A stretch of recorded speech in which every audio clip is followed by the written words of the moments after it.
챗GPT, 제미나이, 그록 같은 AI 챗봇을 사용하고 계신가요? 근데 뉴스에서는 구글이 제미나이로 노벨 화학상을 받았다, 그록이 인간이 절대 풀 수 없는 문제를 풀었다 라고 하는데, 왜 우리가 사용하면 문맥 파악도 못하고 똑같은 소리 반복하고 말귀를 잘 못 알아들을까요? 아마 높은 확률로 AI는 잘못이 없고 AI에게 질문하는 우리의 잘못인 가능성이 큽니다. 그래서 이번 영상에서는 AI의 능력을 100% 활용하는 꿀팁에 대해서 알려드리고자 합니다. 제가 꽤 오랫동안 AI를 사용하면서 이것저것 설정해보고 공식 문서까지 읽어가면서 얻어낸 꿀팁이니까 아마 이대로만 사용하시면 AI 챗봇의 응답이 2배는 똑똑하도록 느껴지실 겁니다. 꼭 끝까지 시청해주세요. AI 챗봇이랑 대화하다 보면 문맥을 잘 파악하지 못한다고 느껴지지 않으신가요? 예를 들면 내가 토끼는 날 수 있어 라고 질문을 했는데 일부 토끼는 매우 높이 뛸 수 있습니다. 그러므로 나는 것처럼 보일 수 있죠 라고 엉뚱하게 질문의 의도를 파악한다던가, 서울에서 부산까지 얼마나 걸려? 라고 질문을 했는데 서울은 대한민국의 수도이며 부산은 해안 도시입니다 라고 문맥 파악에 실패하는 경우가 있습니다. 그 이유는 AI는 의미가 아니라 확률로 대답을 하기 때문입니다. 생성형 AI들은 단어들의 연결 확률을 기반으로 문장을 생성합니다. 즉, 질문의 의도를 이해한다기보다는 이 문맥에서 가장 그럴듯한 다음 단어가 뭘까를 계산하여 제일 확률 높은 대답을 하게 됩니다. 그렇다면 AI가 우리가 원하는 답변을 하게 하도록 하려면 어떻게 하면 될까요? 맞습니다. 바로 AI가 내가 원하는 대답을 할 확률을 높이는 겁니다. 이 확률을 높이는 방법을 보통 프롬프트 엔지니어링이라고 하는데요.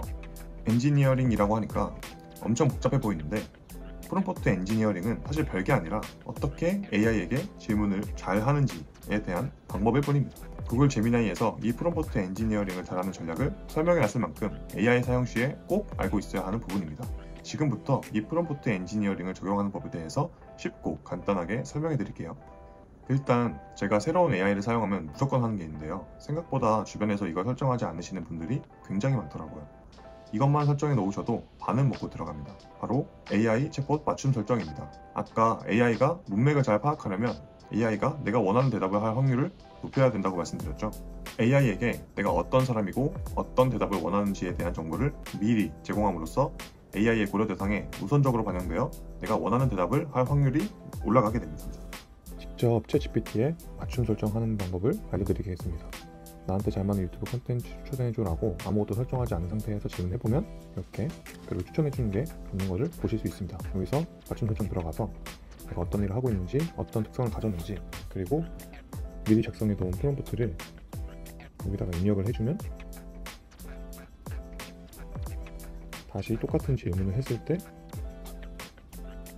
제가 아까 설정해놨던 개발적인 콘텐츠를 추천해주는 것을 보실 수 있습니다.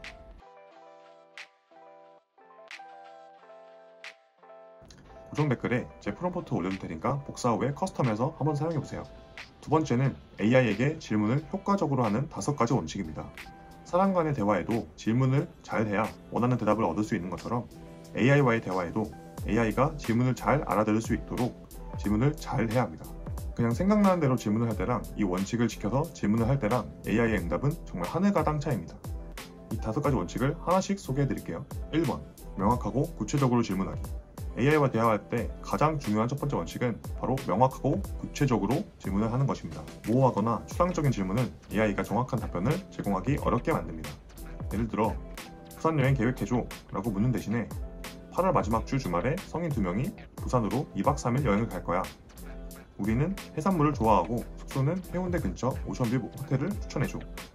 그리고 우리는 대중교통을 이용할 거야 라고 질문하면 AI는 훨씬 더 유용한 정보를 줄 수 있습니다. 언제, 어디서, 무엇을, 어떻게, 왜와 같은 기본적인 원칙을 떠올리면서 질문을 구체화해보세요. 검색 엔진에 키워드를 입력하듯이 AI에게도 명확한 키워드를 제공해야 합니다.